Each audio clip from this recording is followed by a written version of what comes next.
I talked in one of my previous videos whether the Old Guard comic was interesting enough to warrant a movie adaptation. After watching the Charlize Theron starrer Netflix movie, I am here to share my thoughts. Hello, namaskar, welcome, swagatam. The first thing that hits me within the first 5 minutes of the movie is its music. Sometimes the soundtrack can either make or break a movie. This is true not only for the musicals with lot of songs and vocals, but also for any movie. Background score is almost as important as the editing or the cinematography. So any movie or series I watch, I invariably listen to the music. Movie soundtracks are basically my favorite genre of music. So the Old Guard score, composed by Volker Bertelmann and Dustin O'Halloran, has the somber notes of piano and an overall theme of longing and loneliness and emotions. This accentuates the emotional tones of the movie, which basically is an action movie with very little else of note. And do look out for the song The World We Have Made by Rule. Both the song as well as the scene behind which it plays are awesome and goosebumps inducing. Well, about the story, I won't talk much because the plot is more or less the same as in the comic book. Please click on this card to check out my other video where I talk about the plot and the source material. In a few respects, the Old Guard movie is very much like the Netflix movie Extraction. The first half of the movie is awesome, the action, the music, the character introductions, everything. But after all that setup, well, the story is weak and there is only so much the action and Charlize Theron's stardom can do for a movie. The immortals Andy, Nick, Joe and Booker, they have been doing their little parts in making the world a better place, one small fight at a time. And this is where much of the emotional weight of the lead character Andy comes from. She is tired as the world is going to shit and nothing she or the others have done so far has made a difference. And that addresses the biggest change this movie has made from the comic book. They aren't just a bunch of guys with powers, they are actually heroes, the good guys. So, one person among them betrays the gang, exposes their existence to a pharma company which obviously captures them to extract the genetic code from them to unlock the mysteries of immortality. Then all that is left to do is to rescue the captured ones and kill the ones responsible. Quite straightforward as far as stories go, and that is the reason why the second half of the movie was no fun at all. Yes, the action of these immortals against a bunch of disposable goons was good, and so was the change they made in Andy's character, which I won't spoil here. But other than that, nothing. When the betrayer of the group was exposed, there was almost no impact. Perhaps that was because of the change they made to Andy's character. It put her into a new perspective and hence the betrayal was just shoved off under a rug. Chiwetel Ejiofor is an amazing actor but is completely wasted here as Coakley, an ex-CIA operative gone into private jobs. You've seen my research.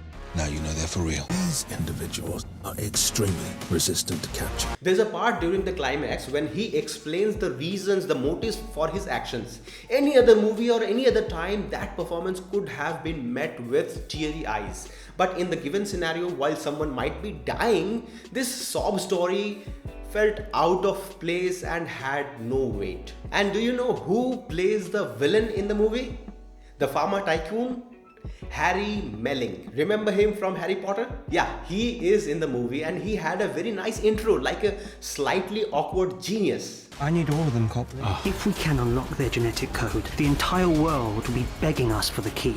As I said, everything in the first half of the movie is great, and that includes the introduction of this genius villain. But in the end, this villain becomes a dumb character. You know, so many villains just keep talking while coming closer to the protagonist, close enough so that they can be tackled, disarmed and killed.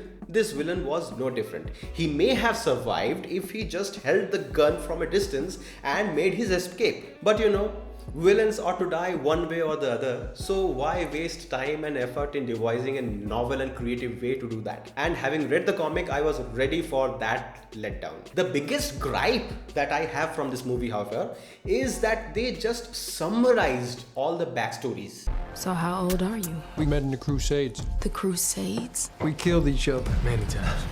The glimpses of the centuries of the lives these immortals have lived, they should have been given some more time and weightage. Because whatever Andy, Joe, Nick and Booker are, they are because of their past. If we experience that past, we would connect more to these characters. But the filmmakers counted too much on the hero angle to make us root for this unexplored bunch of immortals. While I agree that how every life Andy and her group has saved ultimately led to a better world, this is a nice touch of heroism of the characters. I would much rather see the human angle of these characters. Anyway, suffice it to say that The Old Guard is an action flick with Charlize Theron showing a genuine performance both in action and emotion, while the diverse multinational cast did their parts adequately well. I loved some of the action in the movie and wished there was more.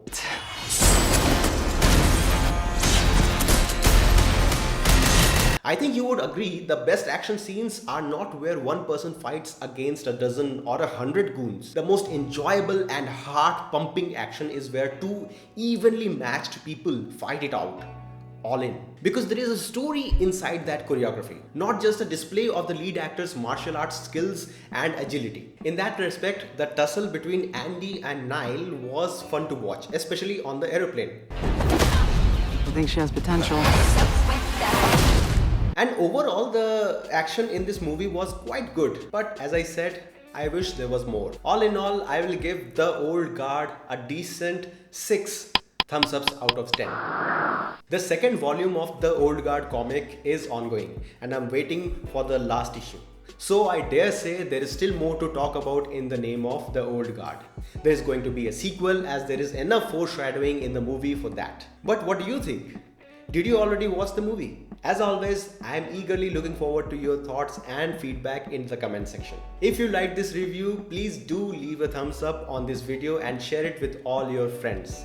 And don't forget to subscribe to The Versatile Doctor for more reviews and more videos on different topics. You have been with Dr. Abhinav Atul and it is my pride and privilege to be able to connect with you through this video. Namaskar.